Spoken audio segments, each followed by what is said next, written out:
Hello and welcome to another episode of Steelfur Speaks.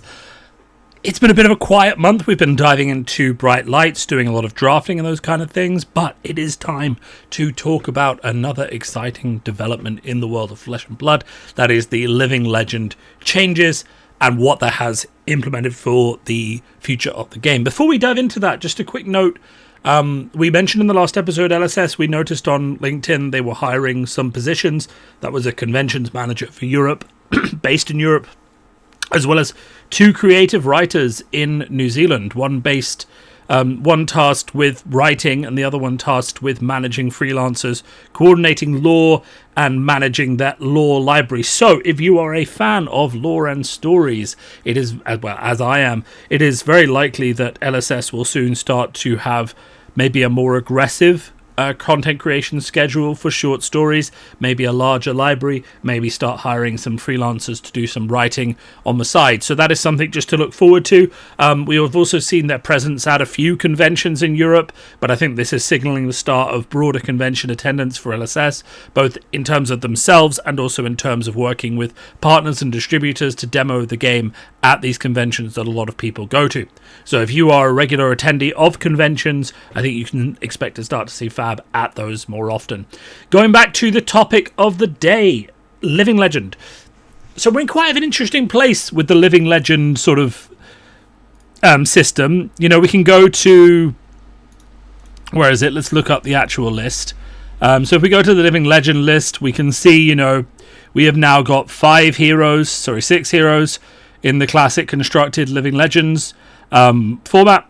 We have 3 heroes Living Legended in Blitz, and a few more that are getting close to going, and then a few more in CC that are getting close to going. Now, this is quite interesting, right? Because Lexi got Living Legend, we're very, very close to it. Just at the start of the last season, you can see she's gained 350 points this season, which means that roughly 70 of the points that she's gained would have put her into Living Legend, and 276 points then are wasted. In total, I think if you added up between Blitz and CC, there's been a total of 1.4 or 5,000.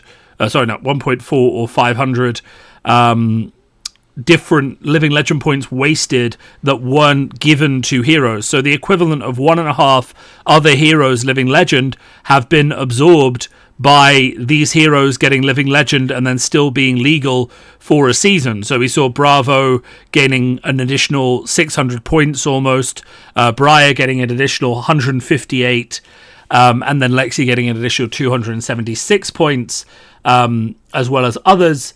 You know, which kind of indicates to us that these heroes are the dominant deck in a format, not just until the point when they reach Living Legend, but also a considerable point after that, because often the format that they have hit Living Legend in has also gone on to be the format in which they continue to dominate for the rest of that season.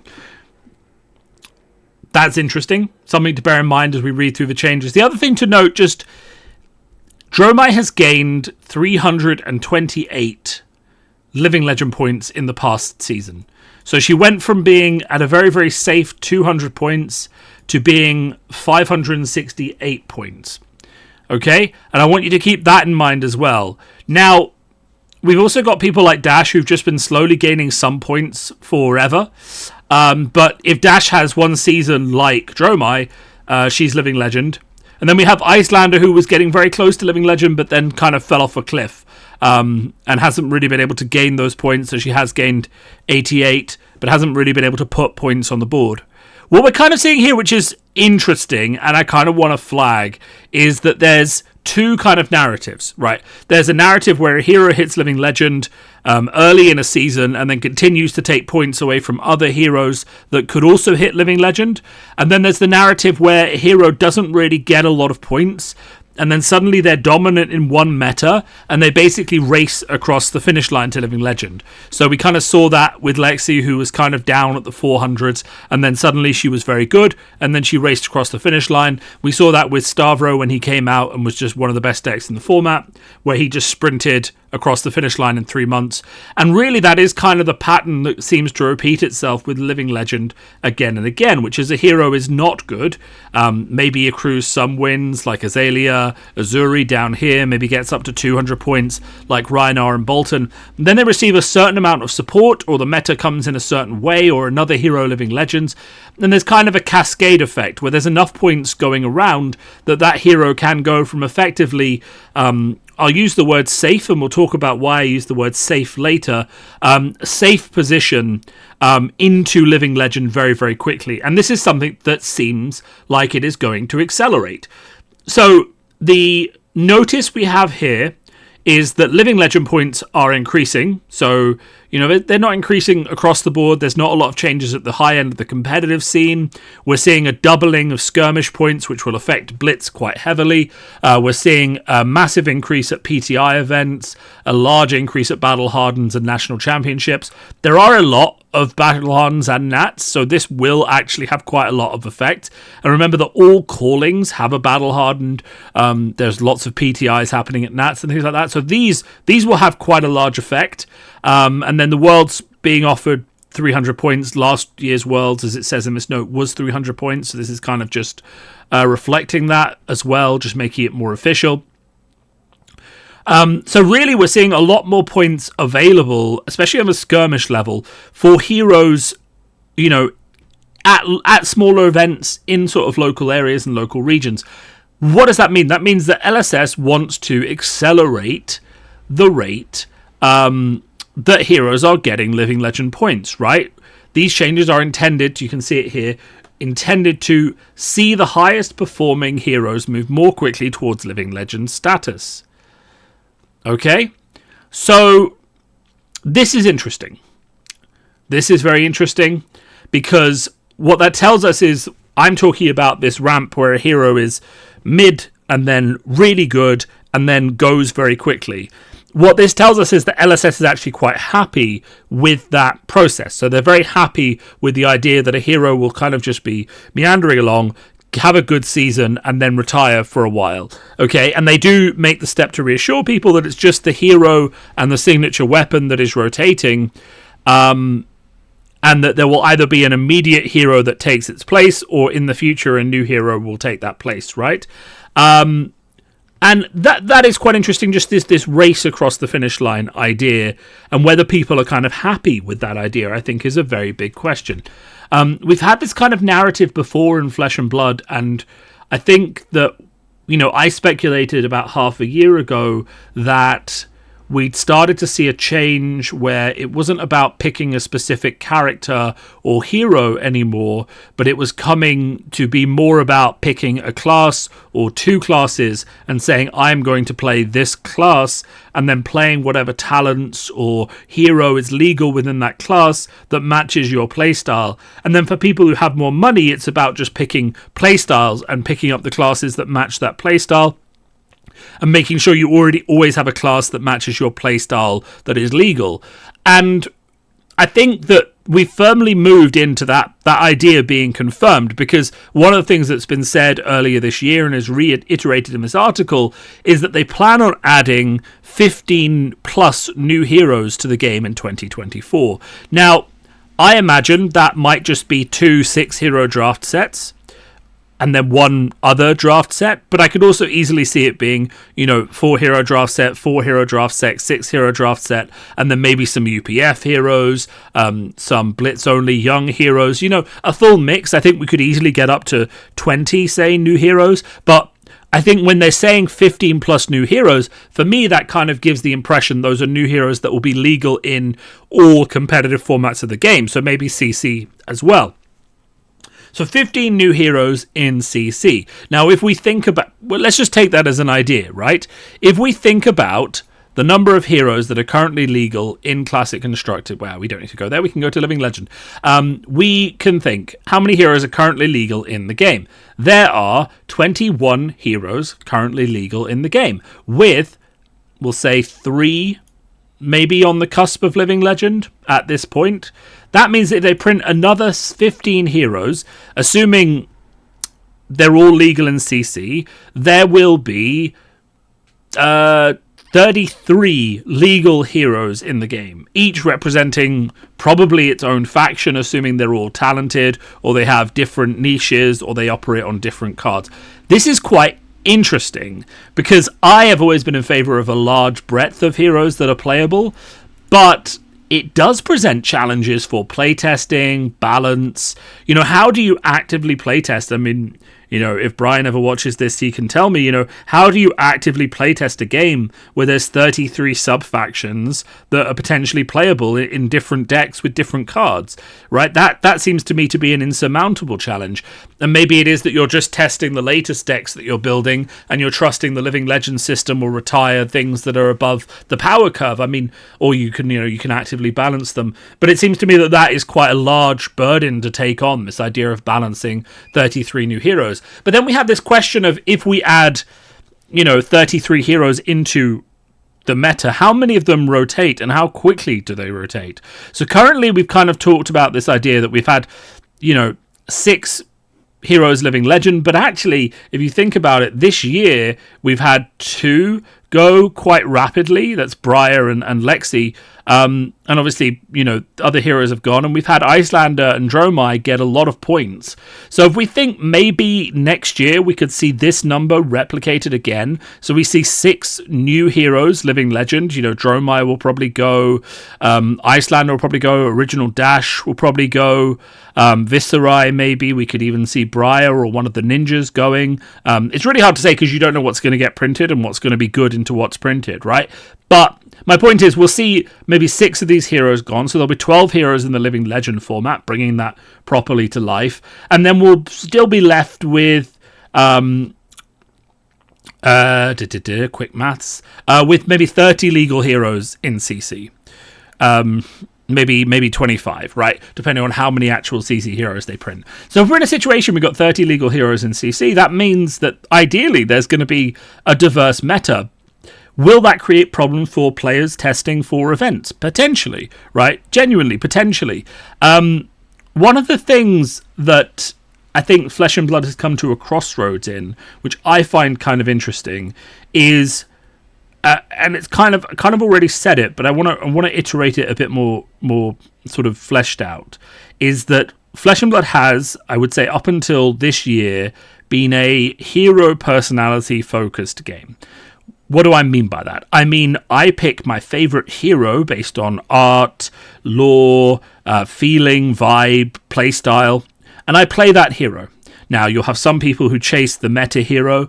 You'll have other people who focus on playing that one specific hero with the promise that that is something they can buy into. They can buy into the narrative of a Rhinar. They can, I mean, the very reason we have people joking about Azalea cults and things like that is because people had the time to buy into that character, right? So in that environment, the idea was that these characters would not change super rapidly. And now we're reaching a point where I would say that the switch has flipped, and now the idea is they will change super rapidly. So the real question is, do we just see brand new versions of all of these heroes that are Living Legend? So, Prism Sculptor of Artlight turns into Prism Awakener of Soul. Dromai Ash Artist turns into Dromai. She's Empress now, like could be Empress of Volcor. Icelander could turn into Storm's Fury. You basically slap a new name on anything, right, and have some progression. And I think that is kind of appealing to characters. People who are character focused, where they see their character that has had one image and one narrative, then getting a new one. I feel like that could keep people tied in if there isn't a good pace of replacements of key figures. If they keep printing new names, I don't know if that resonates as well with that subset of people who are more focused in with stories and more focused with narratives. That being said, printing new heroes like Vincent, Riptide, as well as people like Max, is also vital for the game because it refreshes interest in certain archetypes. It gives people other aesthetics that they can enjoy and play into. What I'm trying to articulate is there's a very delicate balancing act going on, I think, in Fab at the moment, between casual players who really just want to play one hero and buy into that aesthetic of the hero and the play style and everything, and they don't really want to play the game if that hero isn't legal. And I did a survey, I think 3 or 4 months ago, basically saying if your hero gets Living Legend, what are you going to do? Are you going to play another hero of the same class? Are you going to switch to another hero with a similar play style? Are you going to just play whatever, or are you going to take a break from the game? And about 20% of people said, maybe I'll take a break from the game. Some people said, look, I'll switch to the same class. And other people said the same class just doesn't matter for me. They cared about one hero's particular aesthetic, and they don't feel like Levia and Rhinar meet the same need that they have for that Rhinar aesthetic. So they really didn't want to switch to someone like Levia from Rhinar. They actually would either take a break from Fab, or they would go and play a new hero. So that kind of turned us back to Twitter. I love surveys, so I do surveys for a living. And one of the things that I like doing is just surveys. Now, obviously, this is only 131 people, which is not a statistically significant number for the Flesh and Blood community. But it is interesting. And I asked the question, would you rather play a game that had 10 core factions that were always balanced against each other, or 25 factions on a rotation? So obviously 25 factions is what Fab is at now, and the direction it's going into, and 10 core factions is kind of where it maybe was. You had all of your classes, occasional splits and sub-factions in talents, but really all that Flesh and Blood had to do was keep printing cards for those classes, and then keep those classes balanced against each other. When we move into a section where we've got 25 heroes, all of whom maybe have talents, and are creating these mini sub-factions, then we enter into a situation where there's kind of more aggressive rotation. Both are fun. Right, I have played both kinds of games. This is very important. Legend of the Five Rings was more of a 7-faction game. They all just had to keep the 7 factions balanced against each other, and they added sub-themes to each faction to develop those factions further. I've also played games that just have as many heroes and deck choices as you wanted, and you could play whatever and carve out niches for yourself as long as those niches were relevant. But it's just interesting that of the 200 or so people, 150 or so people who responded, there was a fairly even split. Some people seem to appreciate the idea that they're just going to have a lot of heroes to play, and other people seem to wish that, they could just keep their heroes. And I understand both sides. I think the game feels fresh when there's new heroes constantly being printed, like Riptide and Max, and new versions of old favorites and all these kind of things, and the game just keeps being exciting. And you can turn up the Calling Melbourne, by the way, absolutely fantastic. Watch the stream if you haven't. Dash.io going 14-0 in its first proper tournament showing, losing to a 9-2 Azuri in the finals at a really good game. I would really watch it. My point is, you can have those narratives where these new heroes come and they carve a place in people's hearts with good play and interesting mechanics, versus the old one where heroes don't change as much, but the cards around them do, and they look very different. So the world that LSS is taking us to get proper excited about it, is a world where we're going to have 15 Dash.ios with their own niche mechanics that play into existing cards, but also come with new cards that enable different styles of play and keywords. And it is going to be a very exciting and dynamic field that should be able to keep people entertained, keep the meta exciting, and keep heroes coming in and out. But that does come with a cost. I just want to acknowledge this, right? If you are a Lexi player, and all you really want to do is play Lexi, you love the idea of an ice lightning focused ranger who has a lightning bow and shoots elemental arrows. That is your jam. You love the Aria border, and all you want to see is the Aria border forever. You waited ages for Lexi to be good. She finally got good, and you're not the best player in the world, right? We're talking about casual players, probably the majority of Flesh and Blood. So we'll assume you're not the best player in the world. Maybe you're not playing Lexi to the maximum state that Lexi could be played. You're taking it to your local armory, you're winning a few games, you're losing a few games. You turn around, and because better people somewhere in the world played your hero at large events that you had no influence in, you can no longer play your favorite hero class talent combination.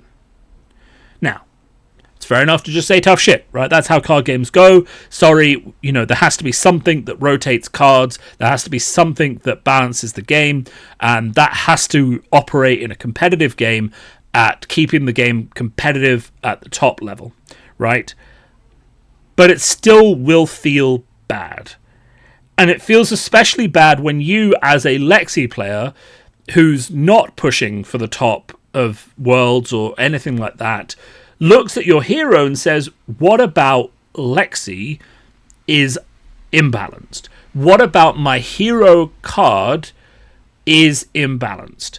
And you look at it and you say, okay, I can flip over a Frost or a Lightning card, I can get Go again or a Frostbite. There is nothing inherently on the Lexi hero that means that Lexi should not be playable in the game, right?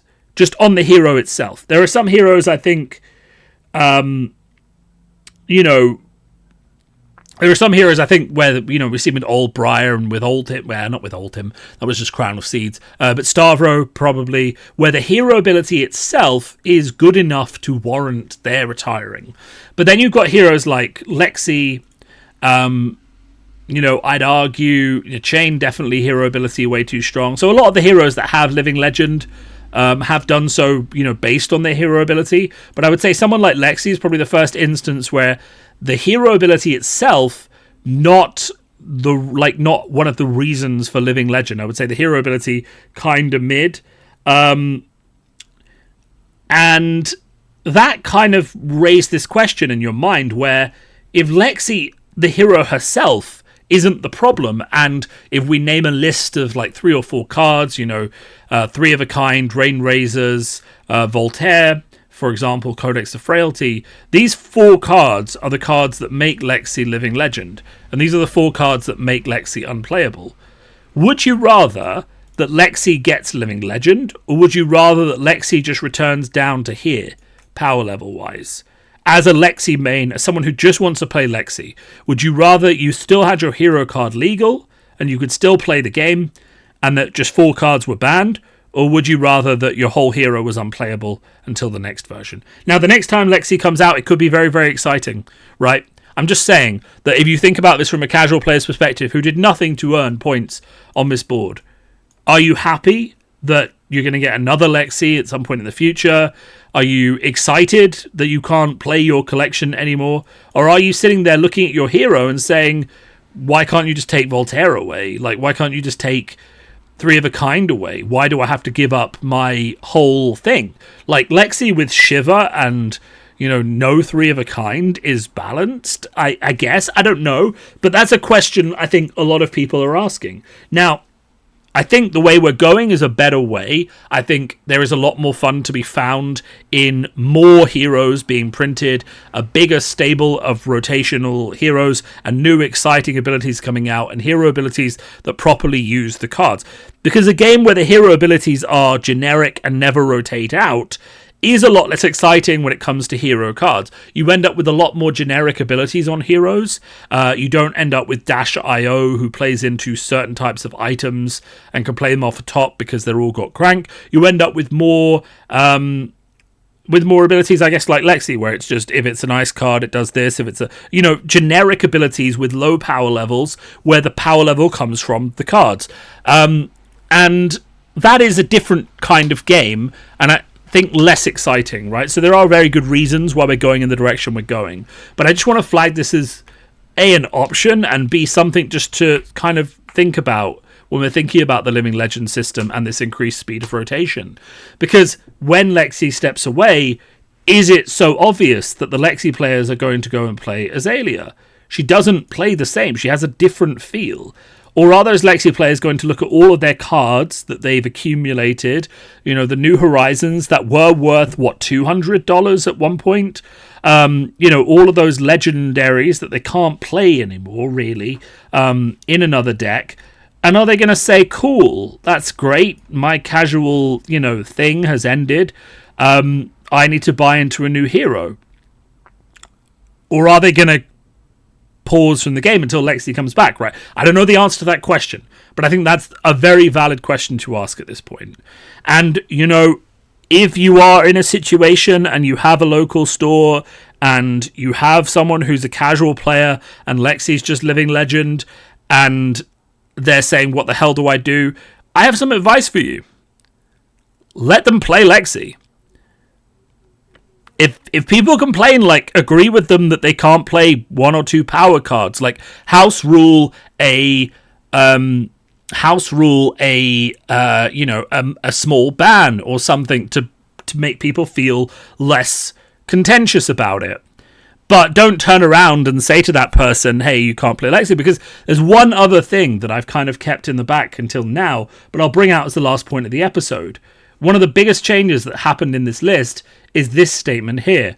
We are changing when living legend checks occur. Up until now, living legend checks occurred with each band as a suspended announcement and also on the release of a new product. Going forward, a living legend check will occur every Monday, United States time, with living legend rotation effective from Friday of the same week. Okay, so you're there, and you are a Dromai player. And we come into the ProQuest season, Nationals season, and your Nationals is 3rd or 4th in the list on the weekends, right? You know, so it's on the 3rd weekend of Nationals season. You have absolutely no way of knowing, based on the number of national championships we have now, plus side events that happen at them, you have no way of knowing whether your hero is going to be legal by the time your national championships rolls around. Now, that is exciting for a lot of people. For a lot of competitive players, that is very exciting. And for a lot of people who bridge the gap between casual and competitive, I think that is a terrifying concept. Also, this does affect people on a local level. So you might build your deck on Thursday for next week's tournament. And do you build your favourite hero who's on the cusp of living legend, or do you build someone else? I think it's just an interesting thing. I think we're at... I just don't know. I'm putting this out there as just a stream of thoughts that I want other people to kind of think about and respond to. But we've seen kind of a narrative, and people like Mara and other so-called specialist players have been kind of leading with this narrative on Twitter that they just don't really know if they're happy with accelerated living legend. Because that means that their specialism is going to disappear. And I think that if they're saying it, things also do kind of filter down into casual players who are going to think the same thing. And I think that's just what I want to leave you with, you guys, to think about, is, you know, this thing is going to rapidly accelerate. If we don't get a new Dromai before Dromai goes, what happens to all the people who started playing Dromai in Uprising? You know, where is their new home? And I think that is important, because when we look at games like Fab that are so based on characters and heroes, this concept of home, of that's my character, that's my talent, I think it does appeal to a lot of people. Beyond, like, the thing is, the competitive scene is one thing, right? And there are a lot of competitive players, but there are more casual ones. And I think a lot of people are of that mindset of, I am X class. Like in an MMO, I resonate with X hero. Dragons are super cool. That hero matches my playstyle. Long-standing, just one final example, just to think about it. A long-standing friend who has been playing Fab since I have, so since just about Crucible of War, went hard into Prism when Prism came out. He loves instant speed, control. He'll know who he is if he's ever listening to this. He loves instant speed control effects, he loves mind games with his opponent, and he loves control decks that have impact and play on opponents' turns, right? Prism was the perfect deck for him. It had instants, it had control effects, it had permanence, it had all these kind of things that let him impact the board outside of his own turn and window, and also disrupt his opponent and control, right? Prism went. New Prism is not like old Prism. Old Prism was a instant speed focused control deck with like a different way of attacking the game. New Prism is Herald focused aggro, right? Dromai is dragons, but we're starting to see that, like, Illusionist is probably kind of an experiment, and the experiment kind of failed with Spectra. And then they tried to make Dromai, who's more permanence with life, and then they realized that was really tricky. So now they've moved into permanence with limited times on the board. We'll get into this in another episode, but basically there's been a deliberate shift from allowing some permanence to realizing permanence is super strong, and that's why we've ended up with Ward 1 and Crank as our two ways of keeping stuff on the board from turn to turn that are really hard to keep around or maintain. But my point is that, like, where does that Prism player go? The Illusionist class doesn't really feel like it's for him anymore. So, like, does he spend all the money to invest in a new deck? And I think that's that's just where we come to on this. I am worried that the rapid acceleration of Living Legend is going to lead to more casual players falling in the cracks between their hero rotating and not having a replacement they feel like they want to switch to that uses enough of their cards to do it. That's just my caution. It's my worry. It's my question to the Fab universe. Any developers or people like that who are listening to this, I know some of you do. If you ever want to talk about how you think about that risk or mitigate that risk, I think I've asked to do an interview on that topic before, but I was told it was a bit too much secret sauce, which I completely understand. But I do think it is becoming more and more of a relevant topic. Where is the feeling and the guarantee of people that they can trust LSS will keep their hero or their archetype legal enough that they don't feel like there's a point where they get disconnected from the game, and they don't feel like there's a point where their collection just leaves them sort of flowing in the wind. And maybe it's inevitable and maybe it just happens, but I feel like that's not maybe the promise of the game that was given when people started. It was play this hero, buy this class, these class cards will always be legal, you'll always be able to play them in some capacity. Yeah, I think that's it. If you listen this far, I mean, as I've always said, I don't do episodes all the time. I try and aim for one every 2 weeks, with guests, without guests. That's so the algorithm likes me. If you comment on this video or like it, YouTube will like me more. And if you've liked what you've seen, do come back, do subscribe, hit that bell, and you'll be notified of when I do a video. I did consider doing videos on more of an aggressive schedule, but I'm here to talk about the interesting topics in Fab. I'm not here to do a listicle or a 10 decks you didn't know. And I do sometimes do tier lists and things like that and deck techs, but really, I think this is where the game is interesting, is talking about design, feel, connection, lore, future, community-focused topics. I go out onto Twitter, I go to all different Discords, I listen to what people are saying, I try and get a temperature through surveys and other methods of how people respond to changes and news. And I'll be honest, the response to this one is fully mixed. A lot of people are excited for lots of new heroes and the potentials that brings. A lot of people are concerned about the impact on themselves and their favorite heroes or archetypes and what that's going to mean for their future and their connection to the game. So we'll leave it there. As always, I've been Steelfur. This has been Steelfur Speaks, me speaking. Have a great day, and if you are in Barcelona next week, do come and say hello. I will have stickers. I don't know if I have them to show you right now, but I will be giving out stickers to anyone who wants them. So if you've listened this far and you would like a sticker, please just come and say hello. You'll be able to tell I am the guy with the Steelfur Speaks t-shirt on, but you also have a playmat, what I look like. I may even be using one of my awesome dice trays, which is really pretty, but that is what we are. All right, talk to you all soon, and goodbye.